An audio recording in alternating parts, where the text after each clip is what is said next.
கர்த்தருடைய பந்திக்குரிய ஒரு சில வேத வசனங்களை பார்த்து தேவ செய்திக்கு நாம் போலாம். ஒவ்வொரு வாரமும் கர்த்தருடைய பந்தியில ஒவ்வொரு புதிய காரியங்களை நாம் பார்த்து கொண்டிருக்கிறோம். அதே போல இன்றைக்கு ஆதியாகம புஸ்தகம் 8ஆம் அதிகாரத்தில்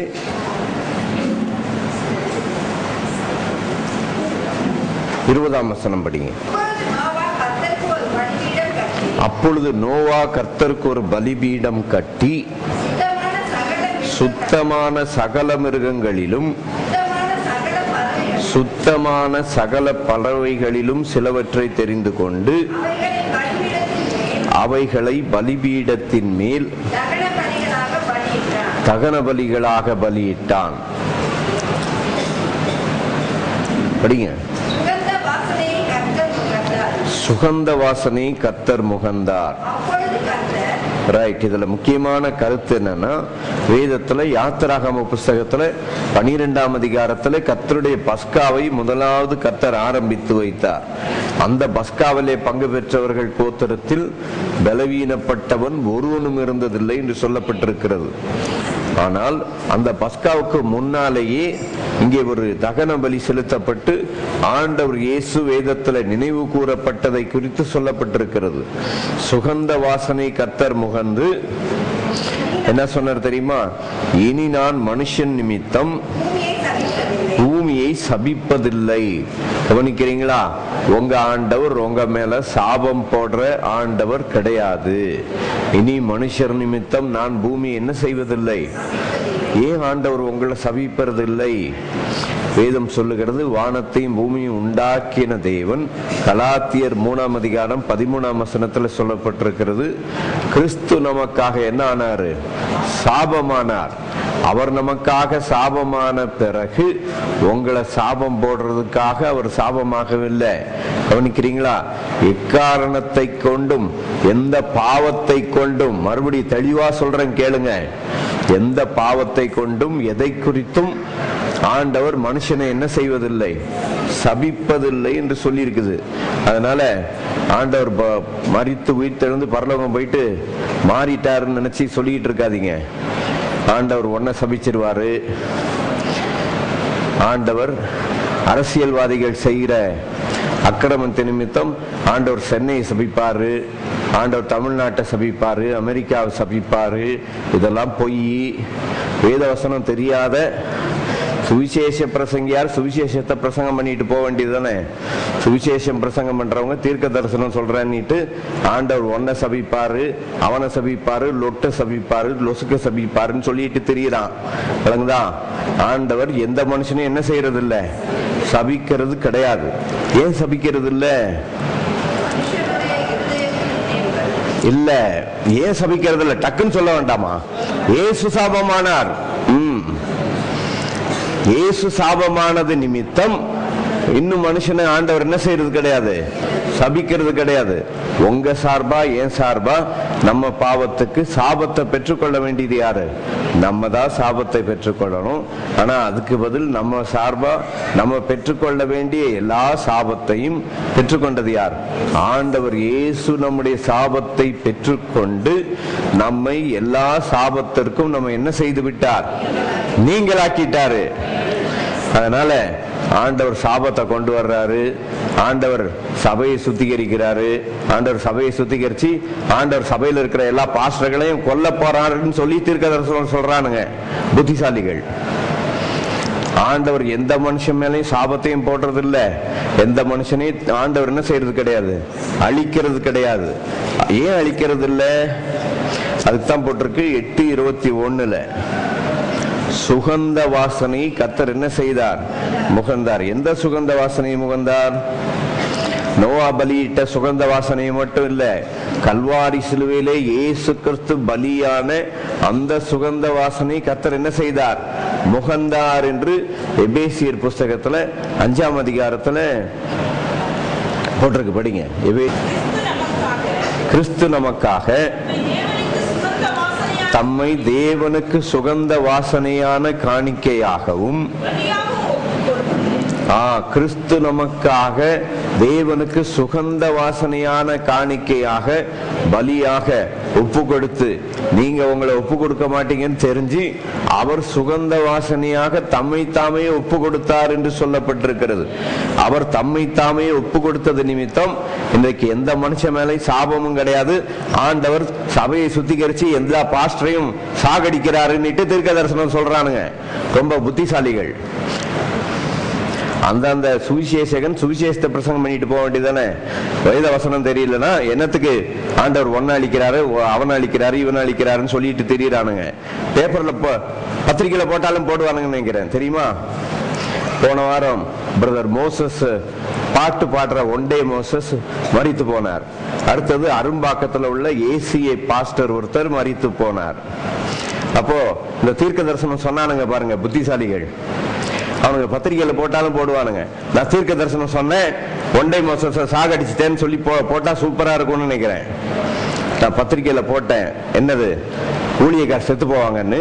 ஒன்டே மோசஸ் செத்து போயிட்டாரு. அப்புறம் அரும்பாக்கத்தில் இருக்கிற ஏசிஏ பாஸ்டர் நான் தான் சாகடிச்சிட்டேன் தீர்க்க தரிசனம் சொல்லின்னு. பிசாசு பார்த்துட்டே இருப்பான்னு நினைக்கிறேன், எங்க ஊழியக்கார் வாயில என்ன வருதுன்னு. நீ கட்டளை கொடு, நான் போய் க்ளோஸ் பண்ணிட்டு வர்றேன்னு. ஆண்டவர் டெரரிஸ்ட் கிடையாது, ஆண்டவர் அழிக்கிறவர் கிடையாது. சுகந்த வாசனை கர்த்தர் முகந்து என்ன சொன்னார்? மனுஷன் நிமித்தம் இனி நான் பூமியை சபிப்பதில்லை, அடுத்தது மனுஷனை சங்கரிப்பதும் இல்லை என்று ஆண்டவர் சொன்னார். எப்போ? சுகந்த வாசனை முகந்து. இப்ப நான் இங்க நின்றுட்டு இருக்கிறேன் பாருங்க, இங்க பின்னால ஒரு வானவிலுக்கு பக்கத்துல தான் நான் நின்றுட்டு இருக்கிறேன். இந்த வானவில் எங்க இருந்து வந்தது? ஆண்டவர் மனுஷனை அழிக்க மாட்டேன்னு சொன்னதுனால வானவில் வந்தது. ஆண்டவர் மனுஷனை அழிக்க மாட்டேன் அப்படின்னு சொல்லிட்டு தன்னுடைய வில்லை மேகத்தில் வைத்தார் என்று அங்கே ஆதியாகமம் 9ஆம் அதிகாரம் 13ஆம் வசனத்திலே சொல்லப்பட்டிருக்கிறது. அதனால ஆண்டவர் இன்றைக்கு எந்த மனுஷனையும் என்ன செய்யறது கிடையாது, அழிப்பது கிடையாது. ஏன் தெரியுமா? இங்க எங்க சபையில பின்னால வானவில்ல வச்சிருக்கிறோம். இங்க எங்க சபையில மட்டும் இல்ல, ஆண்டவருடைய சிங்காசனத்து மேலே என்னதான் இருக்குது? வானவில் தான் இருக்குது. அதனால நாங்களும் இங்க எங்க வீடத்து பக்கத்துல வானவில்ல வச்சிருக்கிறோம். இந்த வானவில் சும்மா ஏதோ ஒரு படத்தை பிடிச்சி போட்டு வைக்கல. நம்ம சபையில நீங்க எல்லாம் உட்கார்ந்து இருக்கிறீங்கல்ல, கிரானைட் கல் வாங்க போனப்போ கல்லு ஒவ்வொன்னா டெஸ்ட் பண்ணி பார்த்துட்டே இருக்கணும். அங்க கடையில பார்த்துட்டு இருக்கும்போது திடீர்னு நல்ல வெயில் அடிச்சது, மழை கொட்டிச்சு.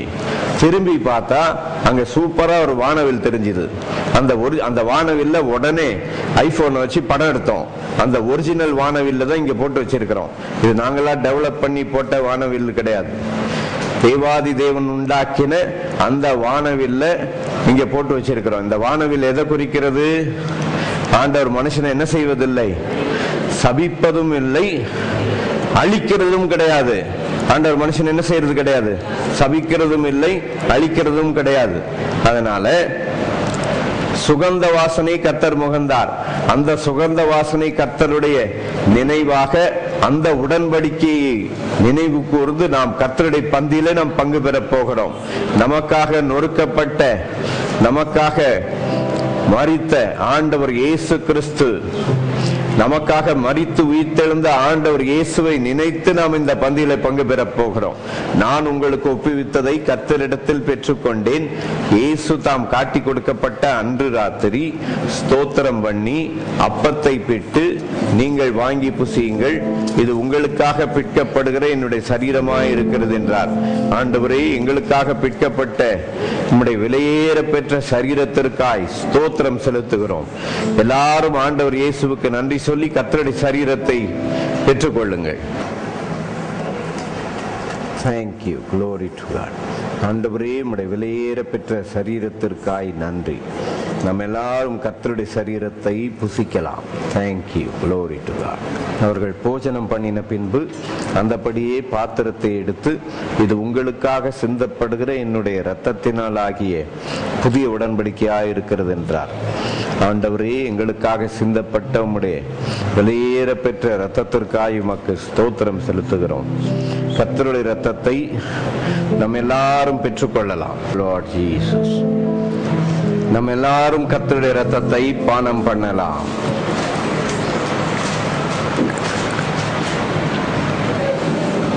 வேத வசனத்தை பார்க்கலாமா? லூக்கா சுவிசேஷம் 9ஆம் அதிகாரம்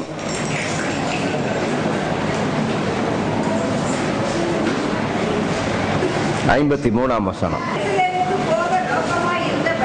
அவர் எருசலேமுக்கு போக நோக்கமாயிருந்தபடியினால் அவ்வூரார் அவரை ஏற்றுக்கொள்ளவில்லை. கவனிக்கிறீங்களா? இயேசுக்கு பாதுகாவல் கொடுக்க ஒருத்தர் சீஷர்கள் இருக்கிறாங்க. அவருடைய சீஷராகிய யாக்கோபும் யோவானும் அதை கண்டபோது, ஆண்டவரே, கவனிக்கிறீங்களா, எலியா செய்தது போல வானத்திலிருந்து அக்கினி இறங்கி இவர்களை அழிக்கும்படி என்ன கேட்கிறாங்க? நாங்கள் கட்டளையிட உமக்கு சித்தமா? எலியா வானத்திலிருந்து அக்கினி இறக்கி அழிச்சான். வானத்திலிருந்து அக்கினி இறங்கட்டும் அப்படின்னு சொல்லி 50 பேர் வந்திருந்தாங்க. ராஜா அனுப்பின ஆளு. அக்கினி இறங்கி 50 பேர் அப்படியே அக்கினியில பொசுங்கி போயிட்டாங்க. அத போல நாங்க வானத்திலிருந்து அக்கினி இறக்கி அழிக்கட்டுமா அப்படின்னு சொல்லி சீஷர்கள் கேட்டாங்க. இன்னைக்கு இருக்கிற சீஷர்கள் ஆண்டவர்கிட்ட கேட்காமலே தீர்க்க தரிசனமே சொல்லிடுறாங்க. என்னது? ஆண்டவர் என்ன செய்ய போறாரு? சபையில இருக்கிற ஊழியக்காரெல்லாம் அழிக்க போறாருன்னு தீர்க்க தரிசனம் சொல்றான். யாரு? சுவிசேஷம் சொல்ல வேண்டிய சுவிசேஷத்தை சொல்லிட்டு போக வேண்டியதானே. அவனும் தீர்க்க தரிசனம் சொல்ற வேலையில இறங்கி பொய்யா தீர்க்க தரிசனம் சொல்லிட்டு இருக்கான். என்ன பொய் தீர்க்க தரிசனம்? ஆண்டவர் என்ன செய்ய போறாராம்? சபையை சுத்திகரிக்க போறாராம். ஆண்டவர் என்ன செய்ய போறாராம்? ஊழியக்காரங்கள்லாம் அழிச்சிட போறாராம். கவனிக்கிறீங்களா? ஆண்டவர் சுகந்த வாசனை முகந்த பிறகு எவரையும் அழிப்பதில்லைன்னு சொல்லி இப்பதான் கொஞ்ச நேரத்துக்கு முன்னால நம்ம வேதத்தின் அடிப்படையில் நாம் பார்த்தோம். தேவன் தம்முடைய குமாரனை சிலுவையிலே அழிக்க ஒப்பு கொடுத்த பிறகு ஒரு தப்புக்கு 2 தண்டனை ஆண்டவர் கொடுக்கிறவர் இல்லை.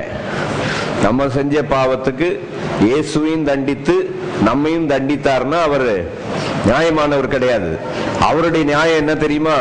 நம்ம பாவத்துக்கு நம்ம தண்டனை அனுபவிக்கிறதுக்கு பதில் அந்த தண்டனை ஏற்றுக்கொண்டது யாரு? தன்னுடைய குமாரன் அந்த தண்டனை ஏற்றுக்கொண்டார்.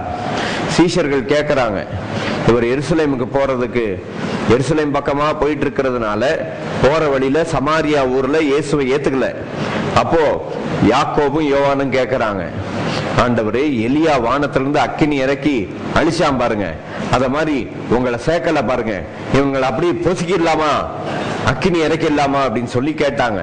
அதுக்கு இயேசு என்ன பதில் சொன்னாரு? அவர் திரும்பி பார்த்து,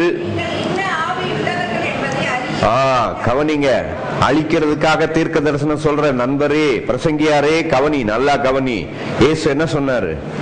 நீங்கள் இன்ன ஆவியுடையவர்கள் என்று அறியீர்கள் என்று அதட்டி. ஆண்டவர் யாரு அதட்டினாரு? அழிக்க சொன்ன சீஷனை தான் என்ன செய்தாரு? அதட்டினார். அதட்டி மனுஷகுமாரன் மனுஷருடைய ஜீவனை அழிக்கிறதற்கு அல்ல, ரட்சிக்கிறதற்கே வந்தார்.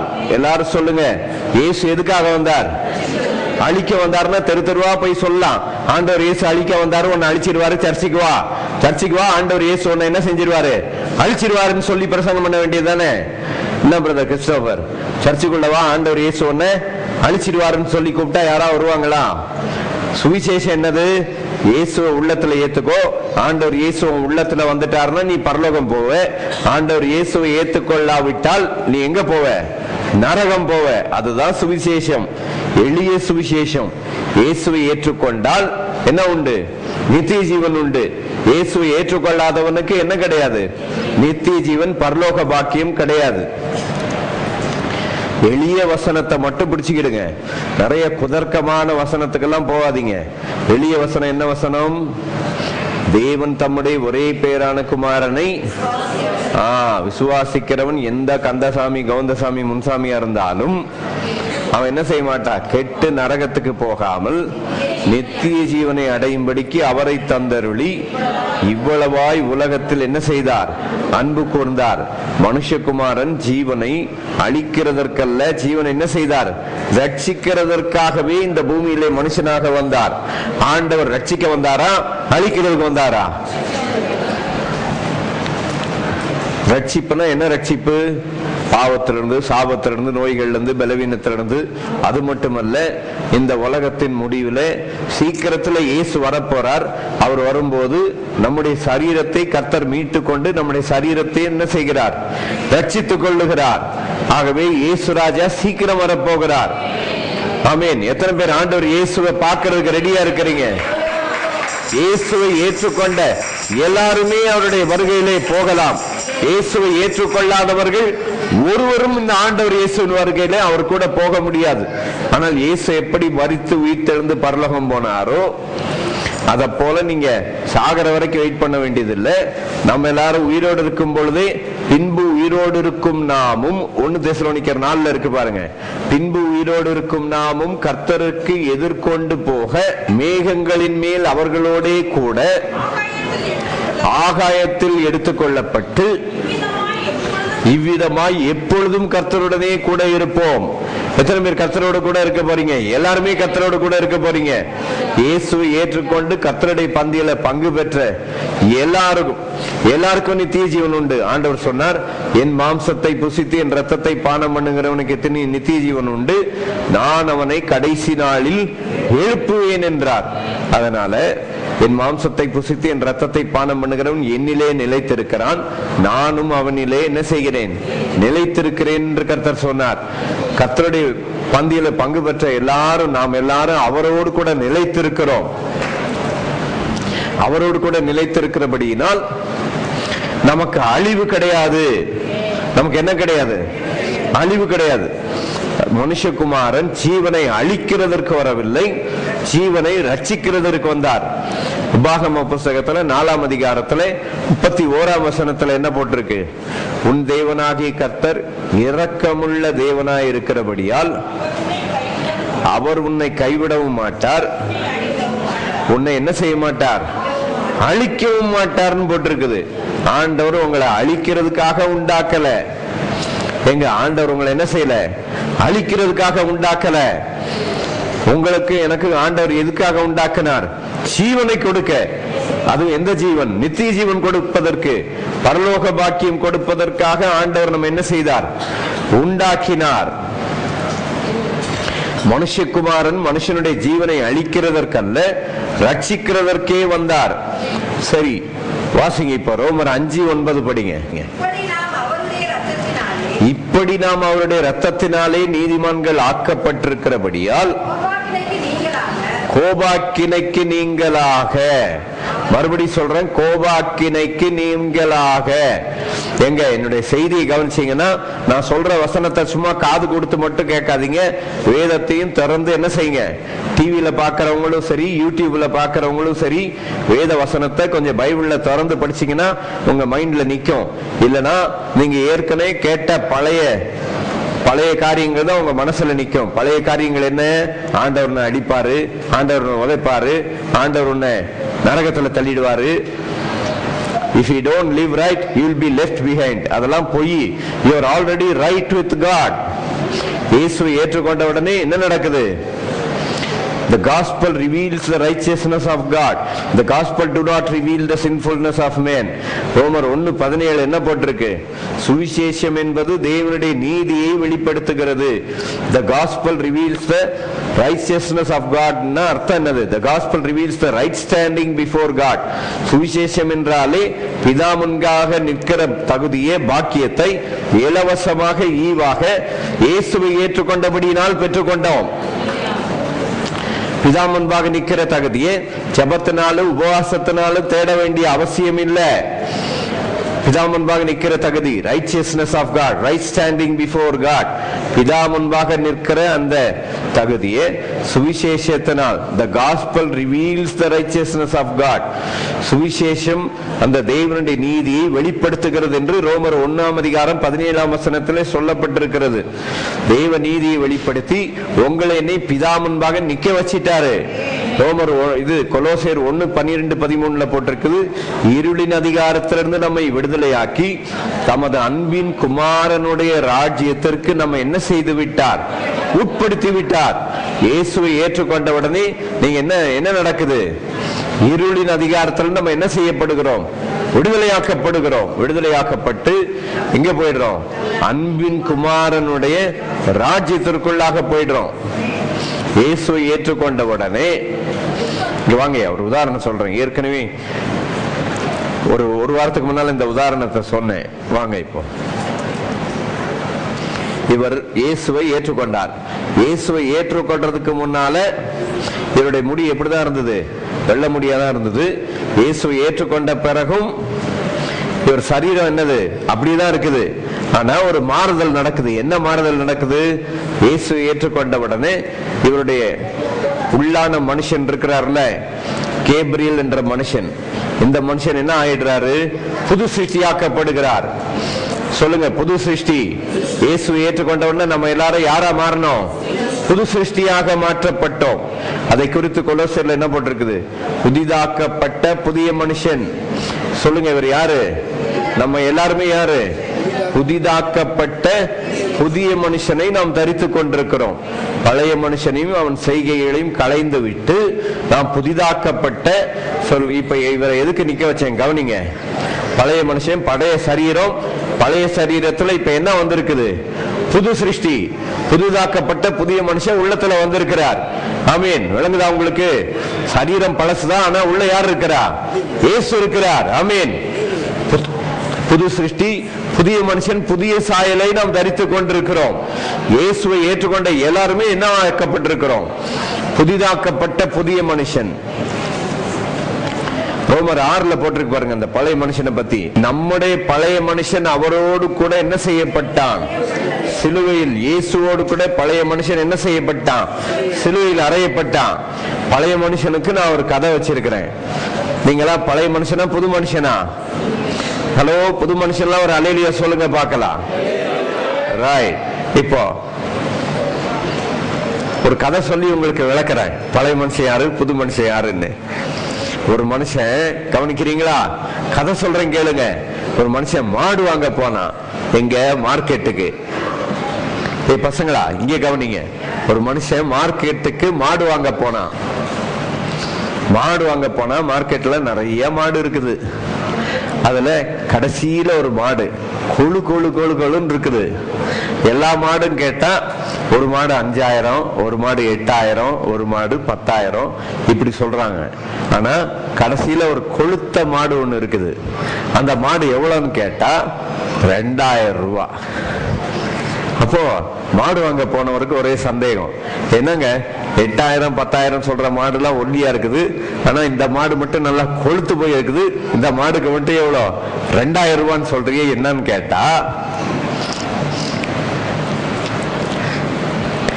அந்த கடைக்காரர் சொல்லல.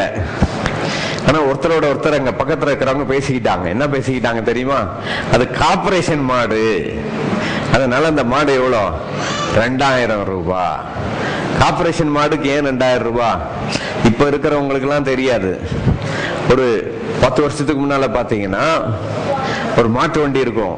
இந்த மாட்டு வண்டியில என்ன செய்வாங்க? குப்பை அள்ளிக்கிட்டு போவாங்க. இந்த மாடு என்ன செய்யும் தெரியுமா? கொஞ்ச தூரம் போகும், குப்பை தொட்டி வந்தா நிக்கும். திருப்பி கொஞ்ச தூரம் போகும், குப்பை தொட்டி வந்தா நிக்கும். குப்பை தொட்டியில என்ன நடக்கும்? குப்பையெல்லாம் வாரி போட்ட உடனே மாடை பார்த்து ஹோய் ஓடு அப்படின்னா மாடு என்ன செய்யும்? ஓடும். திருப்பி மறுபடியும் இன்னொரு குப்பை தொட்டி வந்தா என்ன செய்யும்? நிக்கும். பழைய மனுஷன் தான் என்ன செய்வான்? குப்பை தொட்டியில என்ன செய்யும்? நிக்கும். நீங்கள் நானும் பழைய மனுஷன் கிடையாது. நீங்கள் நானும் யாரு? புதிதாக்கப்பட்ட புதிய மனுஷன். ஆமென். புதிதாக்கப்பட்ட புதிய மனுஷனாக ஆண்டவர் இயேசு நம்மை மாற்றி இருக்கிறார். ஹல்லேலூயா. இந்த இயேசு நம்மை மாற்றினபடியால் அவரை நாம் தொழுது கொள்ள, அவரை நாம் ஆராதிக்க, அவரை மகிமைப்படுத்த கர்த்தர் நம்மை இங்கே கொண்டு வந்திருக்கிறார். அவர் மரித்தது பாவத்திற்கென்று ஒரு தரம் மரித்தார். அவர் பிழைத்திருக்கிறதோ தேவனுக்கென்று பிழைத்திருக்கிறார். ஆகவே நம்முடைய பழைய மனுஷன் இயேசுவோடு கூட என்ன செய்யப்பட்டு விட்டான்? சிலுவையிலே அறையப்பட்டு விட்டான். அதனால உங்ககிட்ட என்கிட்ட பழைய மனுஷன் பாவ மனுஷன் என்னது கிடையாது. உங்ககிட்ட என்கிட்ட இருக்கிற மனுஷன் யாரு? இயேசு. புதிதாக்கப்பட்ட புதிய மனுஷனாகிய கிறிஸ்துவை நாம் தரித்துக் கொண்டிருக்கிறோம். ஞான ஸ்நானத்தில் நாம் அவரோடு கூட அடக்கம் பண்ணப்பட்டு அதிலே அவரை மரித்தோர்ந்து எழுப்பின தேவனுடைய செயலின் மேல் உள்ள விசுவாசத்தினாலே அவரோடு கூட நாம் எழுப்பப்பட்டிருக்கிறோம். இயேசுவோடு கூட நாம் உயிர்ப்பிக்கப்பட்டவர்கள். அதனால பழைய பாவம், பழைய சுபாவம் நம்ம கிட்ட கிடையாது. உங்ககிட்ட என்கிட்ட என்ன சுபாவம் இருக்குது? அவருடைய திவ்ய சுபாவம் இருக்குது. 2 பேதுரு 1:3 என்ன போட்டிருக்குது? இச்சையினால் உலகத்தில் உண்டான கேட்டுக்கு தப்பி அவருடைய திவ்ய சுபாவத்திற்கு பங்குள்ளவர்களாக ஆண்டவர் நம்மை மாற்றி இருக்கிறார். உங்களுக்கு எனக்கு என்ன சுபாவத்தை ஆண்டவர் கொடுத்திருக்கிறார்? இயேசு கிறிஸ்துவுடைய அன்பின் சுபாவத்தை கர்த்தர் நமக்கு தந்திருக்கிறார். ஆமென். அந்த அன்பு எங்க இருந்து வந்தது? இயேசு கல்வாரி சிலுவையிலே அன்பு இன்னதென்று நமக்கு விவரித்து காண்பித்தார்.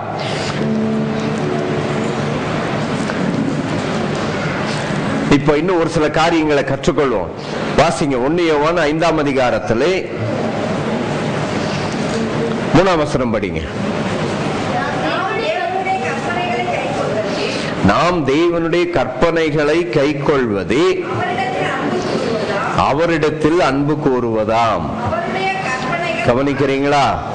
நாம் தேவனுடைய கற்பனைகளை கை கொண்டால்தான் அவரிடத்தில் அன்பு கூறுகிறோம் என்ற அர்த்தம் என்று சொல்லப்பட்டிருக்கிறது. இது எந்த கற்பனை? இந்த வசனத்தை காமிச்சு பயங்காட்டுறதுக்கு நிறைய பேர் இருக்கிறாங்க. பாத்தியா, நீ என்ன செய்யணும்? 10 கற்பனை கை கொண்டாதான் நீ ஆண்டவர்கிட்ட என்ன செய்யற? அன்பு கூறுற அப்படின்னு சொல்றதுக்கு ஆட்கள் இருக்குது. 1 யோவான் 5ஆம் அதிகாரம் 3ஆம் வசனத்துல. சரி, 1 யோவான் 5:3 படிக்கிறதுக்கு முன்னால 1 யோவான் 3ஆம் அதிகாரத்துக்கு அப்புறம் தானே 5ஆம் அதிகாரம் வருது. 1 யோவான் 3:23 என்ன போட்டிருக்கு படிங்க. நாம் அவருடைய குமாரனாகிய இயேசு கிறிஸ்துவின் நாமத்தின் மேல் விசுவாசமாயிருந்து அவர் நமக்கு கட்டளையிட்டபடி ஒருவரில் ஒருவர் அன்பாயிருக்க வேண்டும் என்பதே அவருடைய கற்பனை. ஹலோ, ஆண்டவருடைய கற்பனை என்னது? 10 கட்டளை இல்ல. ஆண்டவருடைய கற்பனை என்னது? 10 கட்டளை கொடுத்தது மோசே, இயேசு கொடுக்கல. இயேசு சொல்லியே சொன்னார். என்ன சொன்னார்? நான் உங்களுக்கு புதிய கட்டளை கொடுக்கிறேன் என்று சொன்னார். புதிய கற்பனை கொடுக்கிறேன் என்றார். புதிய கற்பனை எங்க இருக்குது? யோவான் சுவிசேஷம் 15ஆம் அதிகாரம் 12ஆம் வசனத்துல இருக்குது. யோவான் 13:26 இருக்குது. யோவான் 15:12 இருக்குது. யோவான் 13:26 இருக்குது. என்ன புதிய கற்பனை? என்னது? நான் உங்களிடத்தில் அன்பாயிருக்கிறது போல நீங்களும் ஒருவரிடத்தில் ஒருவர் என்ன செய்யுங்கள். அதனால இயேசுவை ஏற்றுக்கொண்டு உங்களுக்குள்ள எனக்குள்ள என்ன ஆவியை கர்த்தர் கொடுத்திருக்கிறார்? விபச்சாரி ஆவி இல்ல, வேசித்தன ஆவி இல்ல, அசுத்த ஆவி இல்ல, அழிக்கிற ஆவி இல்ல. உங்களுக்குள்ள எனக்குள்ள என்ன ஆவி ஆண்டவர் கொடுத்திருக்கிறார்? அன்பின் ஆவியை கர்த்தர் கொடுத்திருக்கிறார். அதை பத்தி எங்க போட்டிருக்குது? ரோமர் 5:5 போட்டிருக்கு, படிங்க. மேலும் நமக்கு அருளப்பட்ட பரிசுத்த ஆவியினாலே தேவ அன்பு நம்முடைய இருதயத்தில் என்ன செய்யப்பட்டிருக்கிறது? ஊற்றப்பட்டிருக்கிறது. கவனிக்கிறீங்களா? உங்க உள்ளத்துல என் உள்ளத்துல தேவனுடைய அன்பு ஊற்றப்பட்டிருக்கிறது. ஆகவே கிறிஸ்துவின் அன்பு என்னுடைய உள்ளத்தில் இருக்கிறது. சொல்லுங்க எல்லாரும், கிறிஸ்துவின் அன்பு என் இருதயத்தில் இருக்கிறது. சொல்லுங்க, கிறிஸ்துவின் அன்பு எங்களை நெருக்கி ஏவுகிறது. ஆமீன். அவருடைய அன்பின் ஆழம், அகலம், நீளம் அறிவு கெட்டாத அந்த அன்பு என்று சொல்லப்பட்டிருக்கிறது. ஆண்டவருடைய அன்பை என்ன செய்ய முடியாது? அறிந்து கொள்ளவே முடியாது. அளவிட முடியாத அந்த அறிவு கெட்டாத அந்த அன்பின் நேசரை பற்றி நாம் பார்த்து கொண்டிருக்கிறோம். கலாத்தியர் 2:20 என்ன போட்டிருக்கு தெரியுமா? நம்மிடத்தில் அன்பு கூர்ந்து, கலாத்தியர் 2:20, என்னிடத்தில் அன்பு கூர்ந்து, என்னில் அன்பு கூர்ந்து எனக்காக தம்மை தாமே ஒப்பு கொடுத்த ஆண்டவரே, நீர் எனக்காக உம்மை ஒப்பு கொடுத்தீர், அதற்காக உமக்கு நன்றி. கவனிக்கிறீங்களா? உங்க ஒப்பு கொடுத்தல் இல்ல. யாருடைய ஒப்பு கொடுத்தல்? என்னில் அன்பு கூர்ந்து எனக்காக தம்மை தாமே ஒப்பு கொடுத்த. என்ன ஒப்பு கொடுக்கிறேன், ஒப்பு கொடுக்கிறேன், ஒப்பு கொடுக்கிறேன், ஒப்பு கொடுக்கிறேன், ஒப்பு கொடுக்கிறேன். எங்க நான் 10ஆம் கிளாஸ் படிக்கும்போது 15 வயசுலயே ஒருத்தர் சொன்னார். எப்போ? நான் 10ஆம் கிளாஸ் படிக்கும்போது கிறிஸ்டியன் காலேஜ் ஸ்கூல்ல வேலை செய்யற ஒருத்தர் சொன்னார், சாட்சி சொல்றேன்னு சர்ச்சில் அப்ப டைம் கொடுப்பாங்க. எந்திரிச்சு நின்று சொன்னார், நான் முழு நேர ஊழியத்திற்காக என்னை ஒப்பு கொடுக்கிறேன்னு சொன்னார். சபையார் எல்லாரும் அல்லேலூயான்னு சொல்லி சத்தம் போட்டாங்க. முழு நேரத்துக்கு ஒப்பு கொடுக்கிறேன்னு சொன்ன அந்த ஐயா இன்னைக்கும் அந்த கிறிஸ்டியன் காலேஜ் ஸ்கூல்ல வேலை செஞ்சுட்டு இருக்கிறார். இன்னும் கொஞ்ச நாள்ல ரிட்டையர்ட் ஆயிடுவார். ரிட்டையர்ட் ஆகிற வரைக்கும் என்ன செய்யல, அவரு இன்னும் ஒப்பு கொடுத்துக்கிட்டே தான் இருக்கிறார். அதனால ஆண்டவருக்கு நல்லா தெரியும், நீங்க உங்களை ஒப்பு கொடுக்க மாட்டீங்கன்னு சொல்லி அவர் தம்மை தாமே என்ன செய்தார், ஒப்பு கொடுத்தார். என்னில் அன்பு கூர்ந்து எனக்காக தம்மை தாமே ஒப்பு கொடுத்த தேவனுடைய குமாரனை பற்றும் உங்க ஒப்பு கொடுத்தல் இல்ல, உங்க ஒப்பு கொடுத்தல் சொல்லுவீங்க, ஆண்டவரே நான் வேலையை விட்டுறேன், நான் உங்க பின்னால வந்துடுறேன்னு சொல்லிட்டு 50 வருஷம் இன்னும் நீ வேலை செஞ்சுட்டு அப்புறமா ரிட்டையர்ட் ஆனதுக்கு பிறகு கர்த்தருக்கு ஊழியம் செய்யறதுக்கு அது உன் ஒப்பு கொடுத்தலே கிடையாது. அதனால நீ ஒப்பு கொடு, உன் வேலையை விட்டுட்டு வான்னு சொல்லி நான் சொல்லல. உங்களுக்காக எனக்காக ஒப்பு கொடுத்தது யாரு? ஆண்டவர் இயேசு தம்மை தாமே ஒப்பு கொடுத்தார்.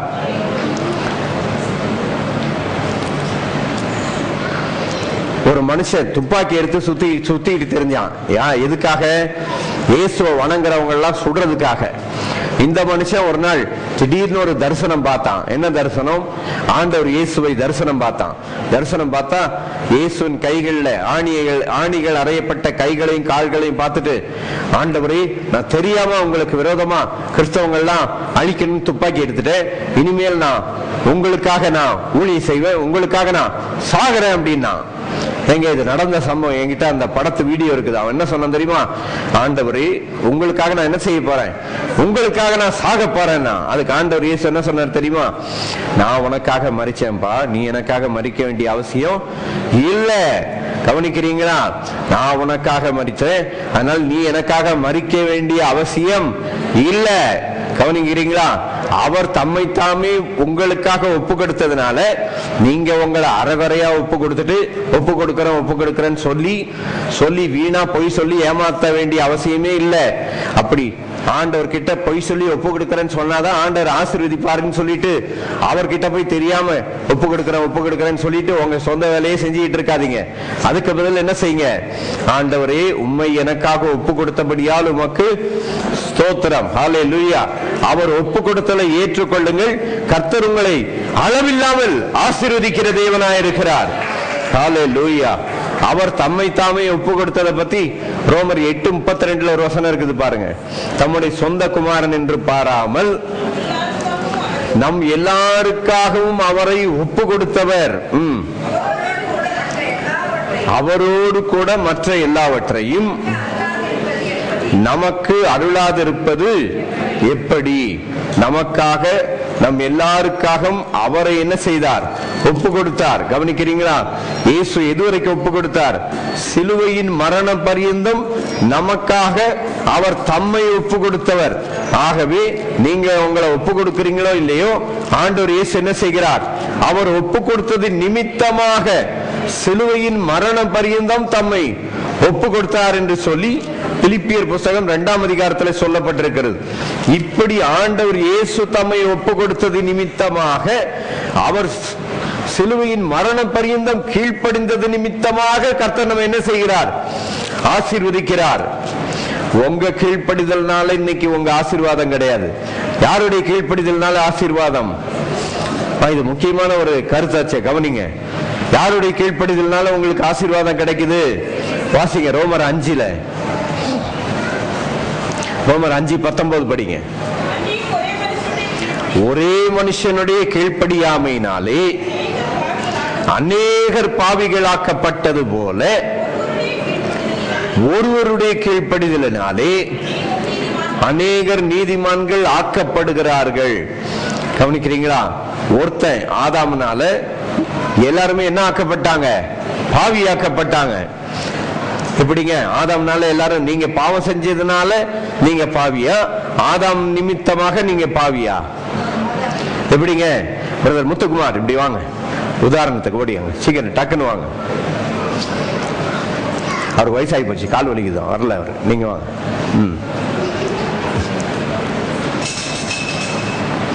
மனுஷன் எப்படி பாவியாக்கப்பட்டான்? இப்போ இவர் பாவம் செஞ்சதுனால இவர் பாவியானாரா, இல்ல இவர் பாவத்துல பிறந்ததுனால பாவியா? எப்படிங்க? பாவத்துல. சரி, அப்போ இவர் பாவம் செஞ்சாலும் செய்யலனாலும் இவருக்கு என்ன உண்டு? வயசாகி போற பிரச்சனை உண்டு.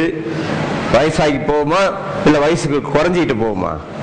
வயசாகிட்டு போற பிரச்சனை இங்க எதனால வந்தது? ஆதாம் பாவம் செஞ்சதுனால வந்தது, இவர் செஞ்ச பாவத்தினால வரல. இப்ப வசனம் ரோமர் 5:19 படிங்க. ஒரே மனுஷனுடைய கீழ்ப்படியாமையினாலே,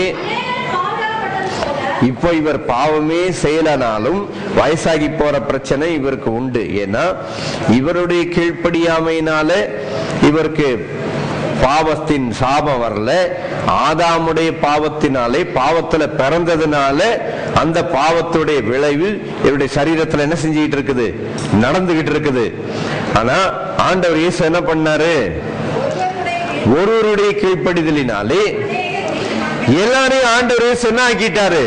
நீதிமான் ஆக்கிட்டாரு. இயேசுவை ஏற்றுக்கொண்ட எல்லாருமே என்ன ஆக்கப்பட்டார்கள்? Riches man ஆக்கப்பட்டார்கள். இயேசுவை ஏற்றுக்கொண்டதனால பிதா முன்பாக குற்றமற்றவராக நிற்கும்படிக்கு ஆண்டவர் இயேசு இவரை பிதா முன்பாக நிற்க தகுதியுள்ளவராக்கிட்டாரு. நித்தியமாக நீதிமான் ஆக்கிட்டாரு. ஆமென், ஹல்லேலூயா. இப்படிப்பட்ட மகிமையான பாக்கியத்தை கர்த்தர் தந்திருக்கிறார். Right, thank you. ரைட், இப்போ ஒரு மனுஷனுடைய கீழ்ப்படியாமையினாலே நம்ம எல்லாம் என்ன ஆக்கப்பட்டோம்? பாவியாக்கப்பட்டோம்.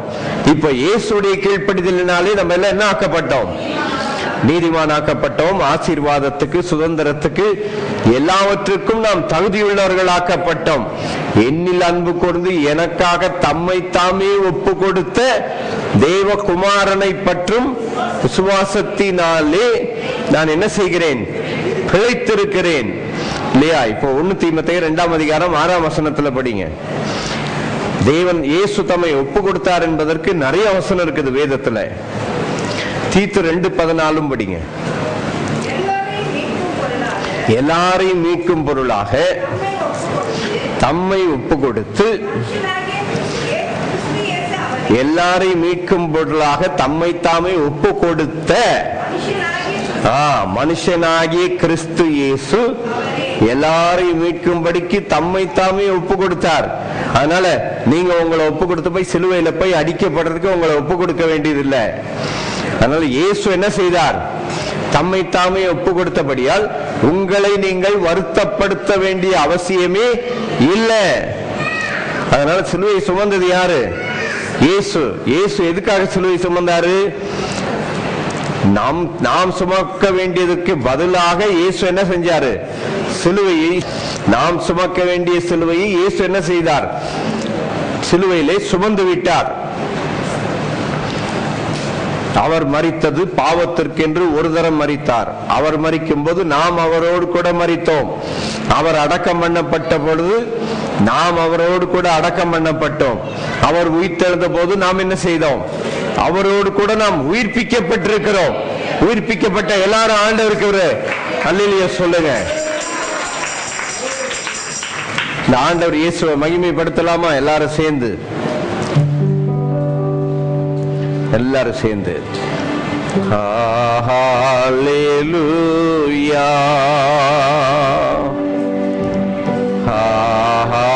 hallelujah, for the Lord God Almighty reign. Hallelujah,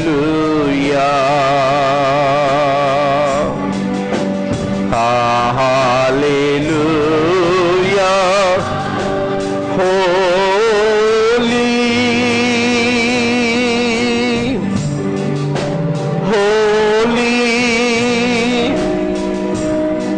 you Lord God Almighty, worthy is the Lamb, worthy is the Lamb, you are holy, holy, are you Lord God Almighty, worthy is the Lamb, worthy is the Lamb.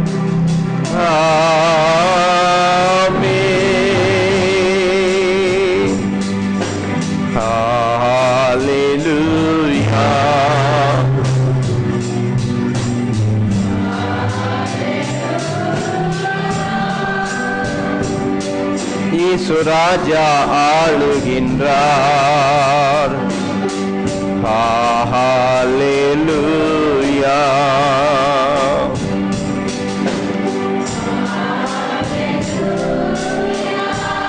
எல்லாரும் எழுந்து நிற்போம். எல்லாரும் எழுந்து நின்று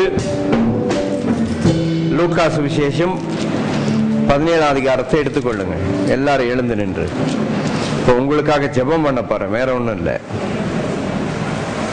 look chapter 17.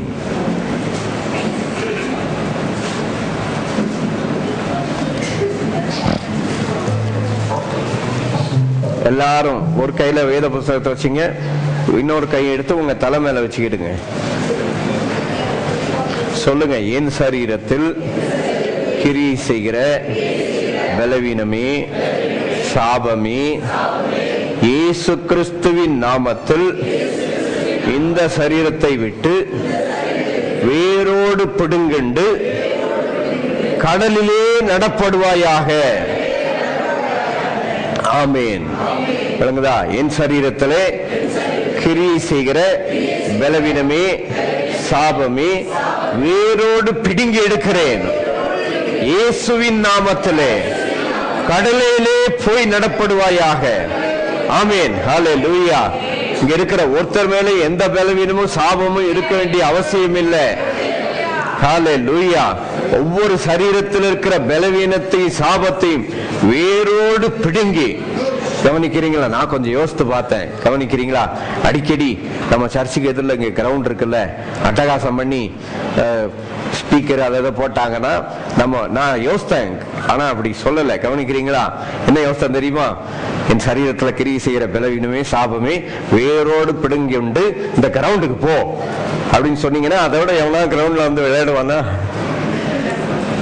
அனுப்பி விட்டுறலாம். இனிமேல் அட்டகாசம் பண்ணாங்கன்னா, இனிமேல் அட்டகாசம் பண்ணா. அதனாலதான் இயேசு சொன்னாரு, என்ன சொன்னாரு? கிரவுண்டுக்கு போ, அங்க போ, இங்க போன்னு சொல்லாம இங்க போன்னு சொன்னாரு, கடல்ல போன்னு சொன்னாரு.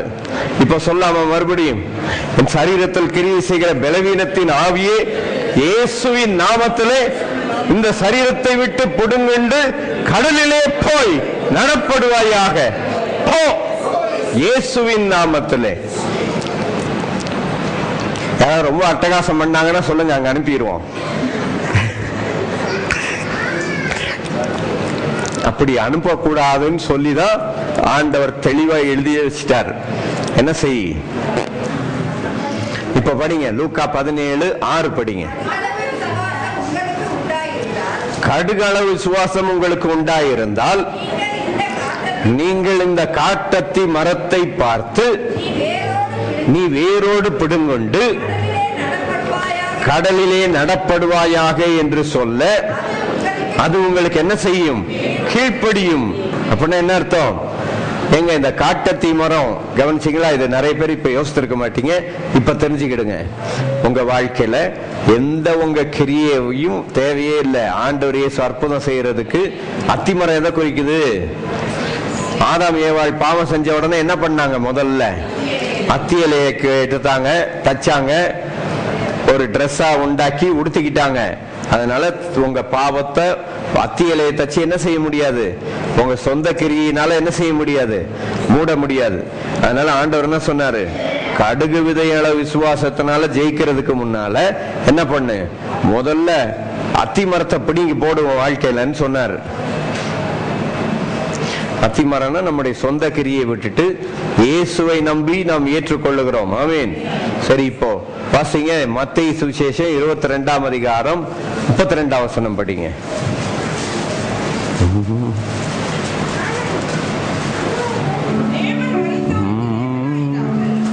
தேவன் மரித்தோருக்கு தேவனாயிராமல் ஜீவன் உள்ளோருக்கு தேவனாயிருக்கிறார். சொல்லுங்க, எல்லாரும் சேர்ந்து சொல்லுங்க. தேவன் மரித்தோருக்கு தேவனாயிராமல் ஜீவன் உள்ளோருக்கு தேவனாயிருக்கிறார். ஆமென். ஹல்லேலூயா. இன்னும் இருக்குது அந்த வசனம்.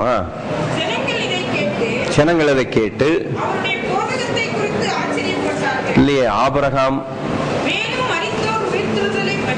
மேலும் மரித்தோர் உயிர்த்தெழுதலை பற்றி நான் ஆபிரகாமின் தேவனும் 33 வருதா? 31, இங்கிலீஷ்ல 32 வருது. நான் ஆபிரகாமின் தேவனும் ஈசாக்கின் தேவனும்.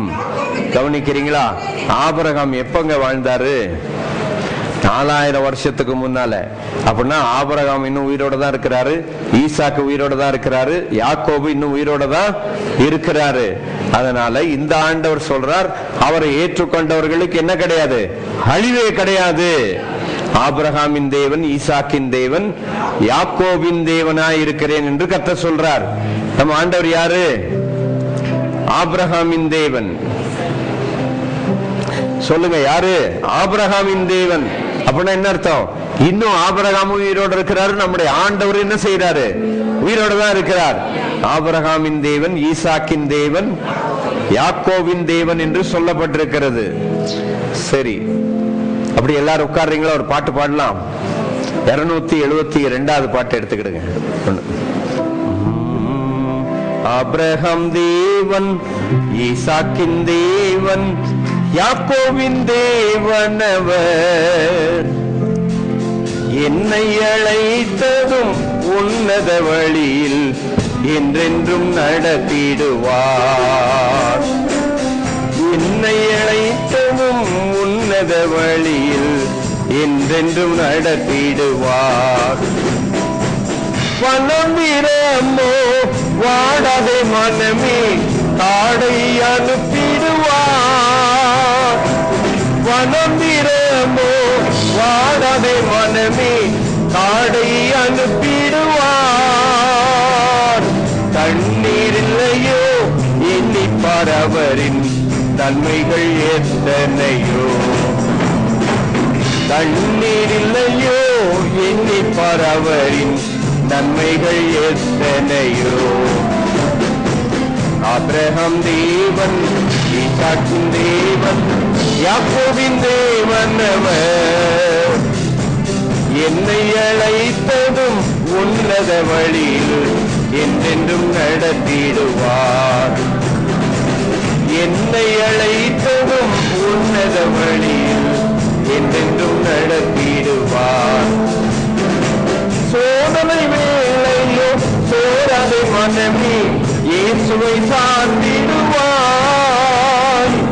சோதனை வேளையோ சோராதே மனமே, இயேசுவை சார்ந்திடுவாய்.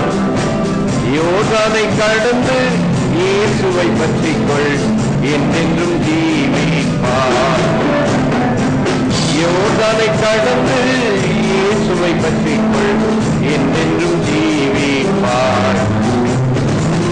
ஆபிரகாம் தேவன், ஈசாக்கின் தேவன், யாக்கோபின் தேவன் அவர், என்னை அழைத்ததும் உன்னத வழியில் என்றென்றும் நடத்திடுவார். என்னை அழைத்ததும் உன்னத வழியில் என்றென்றும் நடத்திடுவார். என்னை அழைத்ததும் உன்னத வழியில் என்றென்றும் நடத்திடுவார். கசந்த மாறாவோ கவலை வேண்டாமே, கர்த்தர் உன்னோடு உள்ளார். கசந்த மாறாவோ கவலை வேண்டாமே, கர்த்தர் உன்னோடு உள்ளார். ஜெபத்திலே நீ விழிப்பாயிருந்து வெற்றி தீர்த்திடுவாய். ஜெபத்திலே நீ விழிப்பாயிருந்து வெற்றி தீர்த்திடுவாய்.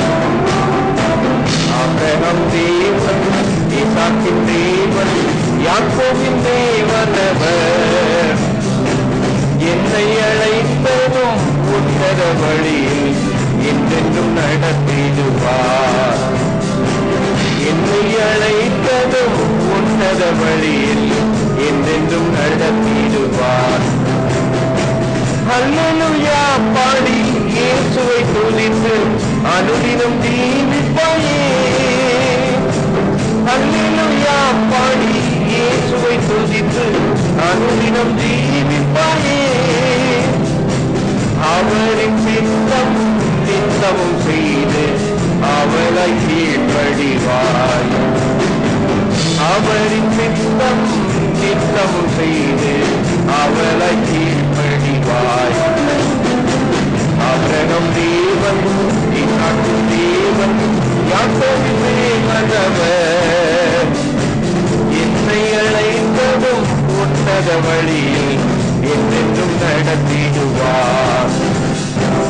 என்னை அழைத்ததும் உன்னத வழியில் என்றென்றும் நடத்திடுவார். என்னை அழைத்ததும் உன்னத வழியில் என்றென்றும் நடத்திடுவார்.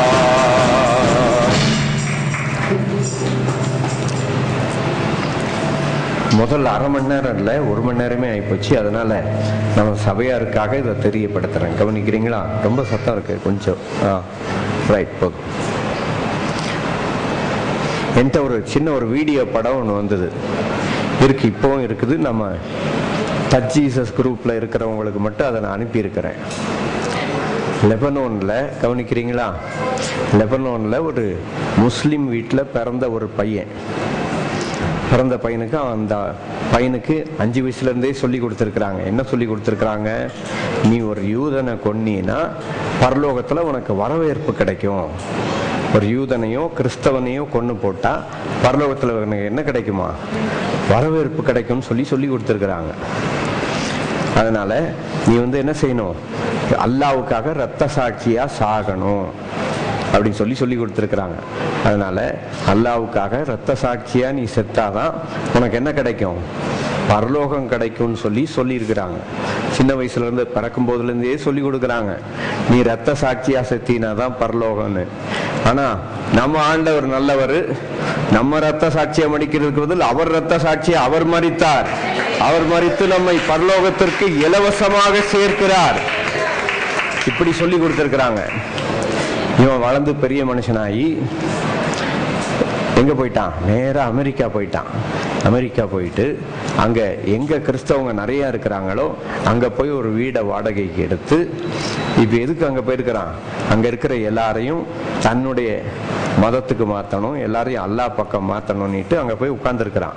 அங்க போய் ஒவ்வொருத்தருக்கு அந்த அவங்க புஸ்தகத்தை பத்தி சொல்லி கொடுக்கறதுக்கு அங்க போயிருக்கிறான். அங்க போய் பலருக்கு சொல்லி கொடுத்துட்டு இருக்கும்போது திடீர் ஒரு நாள் தெருவில் நடந்து போகும்போது ஒரு ஆக்சிடென்ட் ஆகி கீழே விழுந்து போயிட்டான். கீழே விழுந்த உடனே ஆம்புலன்ஸ் உடனே என்ன சொன்னாங்க? நாங்க உன்னை பத்திரமா பார்த்துக்கிறோம். அவங்க சொன்ன வார்த்தை என்ன தெரியுமா? we will take care of you. உடனே இவனுக்கு பயம் வந்து போச்சான். ஏன்னா அவன் எண்ணத்துல என்ன அர்த்தம்? we will take care of you என்ன அர்த்தம்? நாங்க உன்னை பார்த்துக்கிறோம்னு சொன்னா அவனுக்கு என்ன எண்ணம் வந்தது? அதடா நம்மள ஒரு கை இவனுங்க பார்த்துருவானுங்கன்னு பயம் வந்துச்சு அவனுக்கு. கவனிக்கிறீங்களா? அவங்க என்ன சொன்னாங்க? நாங்க உன்னை பத்திரமா பார்த்துக்கிறோம்னு. ஆனா இவனுடைய குதர்க்கமான எண்ணம் பாருங்க. அவன் சொன்னானா, என்ன பார்த்துக்கணும், நான் ஓடிலாம் போனோம், ஓடி போயிறேன். எப்ப நான் ஓடி போறேன் சான்ஸ் பார்த்துன்னு இருக்கேன்னா, வர்றவன் எல்லாரும் டாக்டர் வர்றாங்க, நர்ஸ் வர்றாங்க, எல்லாரும் என்ன சொல்றாங்களா? we will take care of you. நாங்க உன்னை பத்திரமா பார்த்துக்கிறோம். இவனுக்கு என்ன எண்ணம் தெரியுமா? பத்திரமா பார்த்துக்கிறோம்னு ஒரு கை நம்மளை பார்த்துருவாங்க. ஏன்னா இவனுக்கு என்னெல்லாம் என்னது? கிறிஸ்தவனும் யூதனும் ரொம்ப மோசமானவன்ல இவன் எண்ணம். ஆனா ஒவ்வொருத்தரும் இவனை பத்திரமா பார்த்துக்கிறேன்னு சொல்லி கடைசியில இவனுக்கு ஆபரேஷன்லாம் பண்ணி கடைசியில இவனுக்கு நடக்க முடியலன்னு ஒரு வீல் சேர்ல வச்சு இவனுக்கு துணைக்கு ஒரு ஆள் தேவைப்படுதுன்னு சொல்லிட்டு அந்த ஆபரேஷன் பண்ண டாக்டரே அவனை தன்னுடைய வீட்டுல சிறந்த ஒரு ரூமை கொடுத்து அவனை பத்திரமா வீட்டுல வச்சு அவனை பாதுகாத்து வளர்த்துட்டு வர்றார். கவனிக்கிறீங்களா? இவன் கேட்கறானா, அல்ல, நான் உன்னதான பின்பற்றி வந்தேன், என்னையே இந்த கிறிஸ்தவங்க கிட்ட அனுப்புனேன், ஆக்சிடென்ட் ஆனது எனக்கு பெருசு இல்லை, என்னையே கிறிஸ்தவங்க கிட்ட அனுப்புனேன், யூதன் கிட்ட ஏன் அனுப்புனேன்னு இவன் கேட்கறான். இவனுக்கு சுகமாயி போச்சு. சுகமானவொன்னு அந்த டாக்டர் என்ன செஞ்சாராம்? இந்தா என் வீட்டு சாவியை உனக்கு தர்றேன், நீ எப்பனாலும் என்ன செய்யலாம், என் வீட்டுக்கு வரலாம். நான் உனக்கு கார் சாவியும் தர்றேன், எப்பனாலும் வீட்டுக்கு வரலாம், நீ கார்லயே நான் என்ன செய்யலாம், எங்கனாலும் போயிட்டு வரலான்னு சொல்லி சுகமாயி அவன் இருந்த ரூமுக்கு போனான். அவன் இருந்த ரூமுக்கு போயிட்டு அங்க போய் கேட்கறான். என்ன கேட்கறான் தெரியுமா? என் ராஜாவே, என் தெய்வமே, அல்லாவே. அவன் சொன்ன வார்த்தை, நீ உண்மையா உயிரோட இருந்தீங்கன்னா இப்ப எனக்கு சொல்லு, என்னை ஏன் கிறிஸ்தவன் கிட்ட அனுப்புன, என்னை ஏன் யூதன் கிட்ட அனுப்புன, நான் இவங்கெல்லாம் ரொம்ப மோசமானங்கன்னு நினைச்சா அவங்க தான் எனக்கு உதவி செஞ்சு நான் அவங்க வீட்டில் எல்லாருக்கும் டீ காப்பி போட்டு கொடுத்து அவங்களுக்கு எல்லாம் நான் உதவி செஞ்சுக்கிட்டு இருக்கிறேன். இப்போ என்னை ஏன் இங்க அனுப்புனேன், எனக்கு இப்போ பதில் சொல்லு அப்படின்னு சொல்லி அவன் கேட்டான்.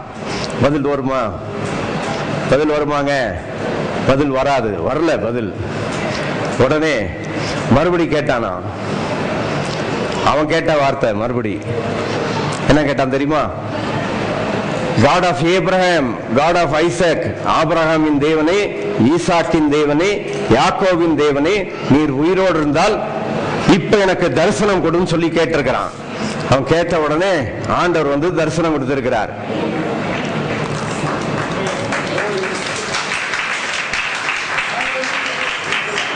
தரிசனம் கொடுத்து நான் தான் ஆபிரகாமின் தேவன், ஈசாக்கின் தேவன், யாக்கோபின் தேவன் சொல்லி இருக்கிறார். பாருங்க, அந்த இயேசு அறியாத ஒரு முஸ்லிம் ஆண்டவர் இயேசுவை பார்த்துட்டான். அவர் கையில ஆணி அடிச்சதையும் காலில் ஆணி அடிச்சதையும் பார்த்திருக்கிறான். அப்போ அவன் சொன்னானா, ஆண்டவரே நான் உமக்காக இனிமேல் நான் உங்களுக்கு சேவகனா இருப்பேன், உங்களுக்காக நான் சாகுறேன் அப்படின்னா. உடனே ஆண்டவர் சொன்னாரா, நான் உனக்காக மரித்தேன்பா, நீ எனக்காக சாக வேண்டியது இல்ல, நீங்க ஆண்டவருக்காக சாக வேண்டிய அவசியமே இல்ல. இயேசு நமக்காக என்ன செய்தார்? மரித்து உயிர்த்தெழுந்தார். இப்போ நம்ம ஆண்டவர் ஆபிரகாமின் தேவன், ஈசாக்கின் தேவன் சொல்லி ஒருத்தனுக்கு தரிசனம் கொடுத்தார்னா, ஆண்டவர் இயேசு ஆபிரகாமின் தேவன், ஈசாக்கின் தேவன் என்று அழைக்கப்படுவதற்கு அவர் சந்தோஷப்படுகிறார். ஏன்னா நீங்க ஆபிரகாமின் தேவன் சொன்னீங்கன்னா, ஆபிரகாம் இன்றைக்கு உயிரோடு இருக்கிறார் நீங்க நம்புறீங்கன்னு அர்த்தம். இயேசு இன்றைக்கு உயிரோடு இருக்கிறார் சொல்லி நீங்க நம்புறீங்க. விளங்குதா? ஆபிரகாமின் தேவன், ஈசாக்கின் தேவன், யாக்கோவின் தேவன் அங்கே மத்தேயு 22:31 இப்பதான் படிச்சோம். படிங்க, மறுபடி படிங்க. படிச்சுட்டு மரித்தோர் உயிர்த்தெழுதலை பற்றி நான் ஆபிரகாமின் தேவனும் ஈசாக்கின் தேவனும் யாக்கோபின் தேவனுமாய் இருக்கிறேன். ஓ, நம்ம ஆண்டவர் ஆபிரகாமின் தேவன், ஈசாக்கின் தேவன், யாக்கோபின் தேவன். 4000 வருஷத்துக்கு முன்னால வாழ்ந்த ஆபிரகாம் இன்றைக்கு உயிரோடு இருக்கிறார். 4000 வருஷத்துக்கு முன்னால வாழ்ந்த ஈசாக்கு, தாவீது, யாக்கோபு இன்றைக்கு என்ன எப்படி இருக்கிறார்? உயிரோடு இருக்கிறார். இப்போ பாட்டு புஸ்தகத்தை எடுத்துக்கிடுங்க, இப்போ பாடுங்க. அது விளக்கத்தை சொன்னா இன்னும் கொஞ்சம் உங்களுக்கு தெளிவா அது புரியும். அதுக்காக தான் நான் இந்த விளக்கத்தை சொன்னேன். இப்போ படிங்க, எல்லாம் சேர்ந்து பாடலாமா? கர்த்தரை மகிமைப்படுத்தலாமா? ஆபிரகாம் தேவன், ஈசாக்கின் தேவன், யாக்கோபின் தேவன் அவர், உன்னத வழியில் என்றென்றும் நடத்திடுவார். என்னை அழைத்ததும் உன்னத வழியில் என்றென்றும் நடத்திடுவார். ஆபிரகாம் தேவன், ஈசாக்கின் தேவன், யாக்கோபின் தேவன் அவர், என்னை அழைத்ததும் உன்னத வழியில் என்றென்றும் நடத்திடுவார். என்னை அழைத்ததும் உன்னத வழியில். வனந்திரமோ வாடாதை மனமே காடை அனுப்பிடுவார். வனந்திரமோ வாடாதை மனமே காடை அனுப்பிடுவார். தண்ணீரில்லையோ எண்ணி பரவரின் நன்மைகள் எத்தனையோ, தண்ணீரில்லையோ எண்ணி பரவரின் நன்மைகள் எத்தனையோ. ஆபிரகாம் தேவன், ஈசாக்கின் தேவன், யாக்கோபின் தேவன் அவர், என்னை அழைத்ததும் உன்னத வழியில் என்றென்றும் நடத்திடுவார். என்னை அழைத்ததும் உன்னத வழியில் என்றென்றும் நடத்திடுவார். சோதனை வேளையோ சோராதை மனமே இயேசுவை சார்ந்திடுவான். சோதனை வேளையோ சோராதை மனமே இயேசுவை சார்ந்திடுவான். யோர்தானை கடந்து இயேசுவை பற்றிக்கொள், என்றென்றும் ஜீவிப்பாய். யோர்தானை கடந்து இயேசுவை பற்றிக்கொள், என்றென்றும் ஜீவிப்பாய். ஆபிரகாம் தேவன், ஈசாக்கின் தேவன், யாக்கோபின் தேவன் அவர். என்னை அழைத்ததும் உன்னத வழியில் என்றென்றும் நடத்திடுவார். என்னை அழைத்ததும் உன்னத வழியில் என்றென்றும் நடத்திடுவார். கசந்தமாராவே கவலை வேண்டாமே, கர்த்தர் உன்னோடே உள்ளார். கசந்தமாராவோ கவலை வேண்டாமே, கர்த்தர் உன்னோடே உள்ளார். ஜெபத்திலே நீ விழிப்பாயிருந்து வெற்றியை சேர்த்திடுவாய். ஜெபத்திலே நீ விழிப்பாயிருந்து வெற்றியை சேர்த்திடுவாய். ஆபிரகாம் தேவன், ஈசாக்கின் தேவன், யாக்கோபின் தேவன் அவர். என்னை அழைத்ததும் உன்னத வழியில் என்றென்றும் நடத்திடுவார். என்னை அழைத்ததும் உன்னத வழியில் என்றென்றும் நடத்திடுவார். அல்லேலூயா பாடி இயேசுவை துதித்து அனுதினம் ஜீவிப்பாயே. அல்லேலூயா பாடி இயேசுவை துதித்து அனுதினம் ஜீவிப்பாயே. அவரின் சித்தம் நித்தமும் செய்து அவளை கீழ்ப்படிவாய். அவரின் சித்தம் நித்தமும் செய்து அவளை கீழ்ப்படிவாய். ஆபிரகாம் தேவன், ஈசாக்கின் தேவன், என்னை அழைத்ததும் உன்னத வழியில் என்றென்றும் நடத்திடுவார். என்னை அழைத்ததும் உன்னத வழியில் என்றென்றும் நடத்திடுவார். என்னை அழைத்ததும் உன்னத வழியில் என்றென்றும் நடத்திடுவார். இப்போ மியூசிக் இல்லாம நீங்க மட்டும் பாட போறீங்க, சரியா? ஆபிரகாம் தேவன்,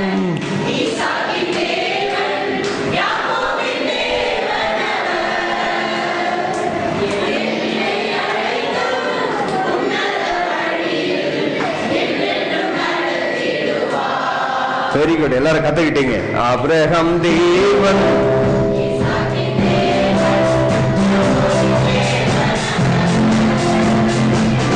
என்னை அழைத்ததும் உன்னத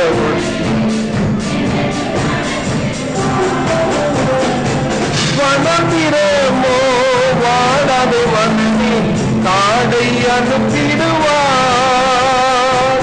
வனத்திரமோ வாடாது மனமே காடை அனுப்பிடுவார். தண்ணீர் இல்லையோ எண்ணி பரவரி நன்மைகள் எத்தனையோ. தண்ணீர் இல்லையோ எண்ணி பரவரி நன்மைகள் எத்தனையோ. தண்ணீர் இல்லையோ எண்ணி பரவரி நன்மைகள் எத்தனையோ. தண்ணீர் இல்லையோ எண்ணி பரவரின். ஆபிரகாம் தேவன், ஈசாக்கின் தேவன், யாக்கோபின் தேவன் அவர். என்னை அழைத்ததும் உன்னத வழியில் என்றென்றும் நடத்திடுவார். என்னை அழைத்ததும் உன்னத வழியில் என்றென்றும் நடத்திடுவார். ஆபிரகாம் தேவன், ஈசாக்கின் தேவன், யாக்கோபின் தேவன் அவர்.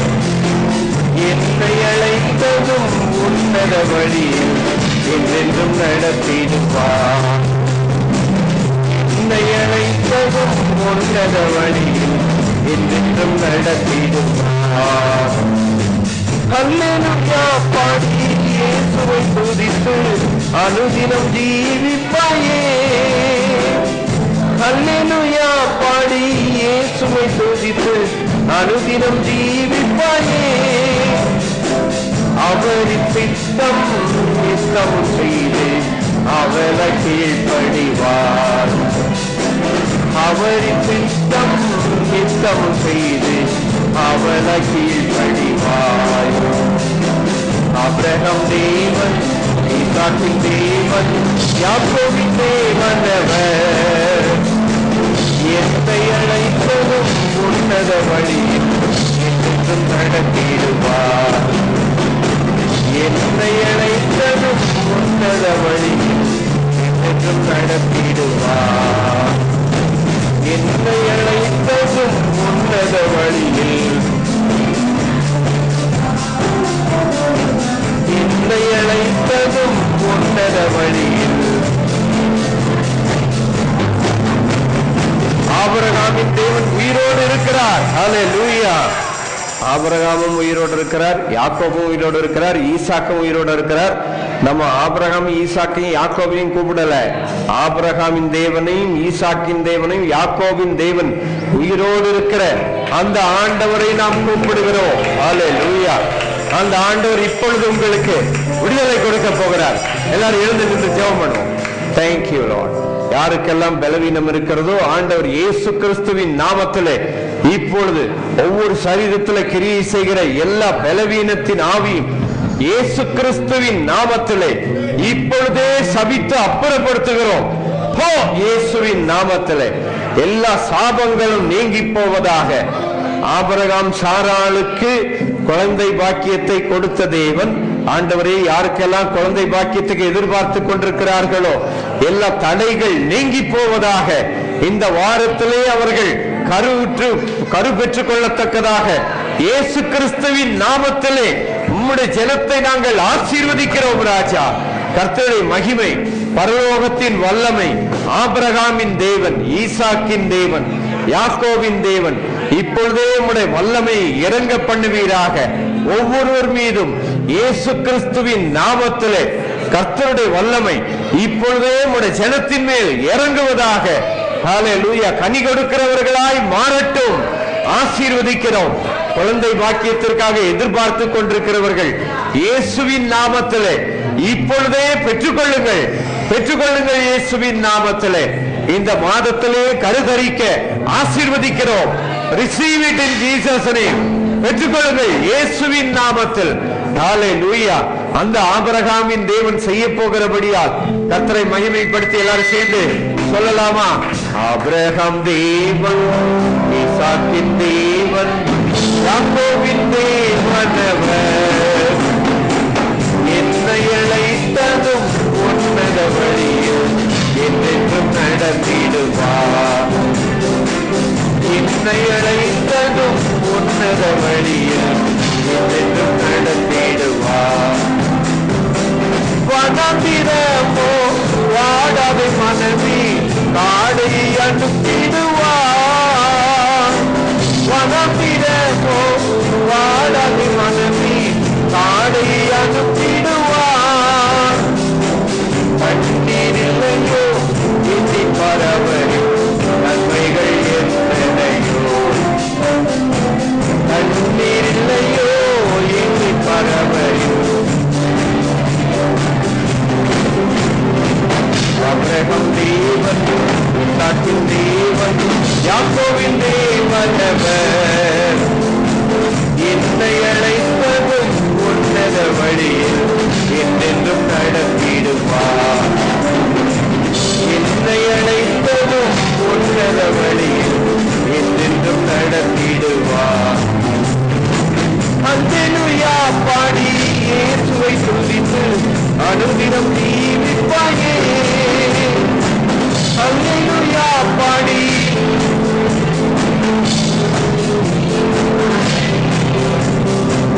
அவரின் சித்தம் நித்தம் செய்து அவளை கீழ்ப்படிவார்.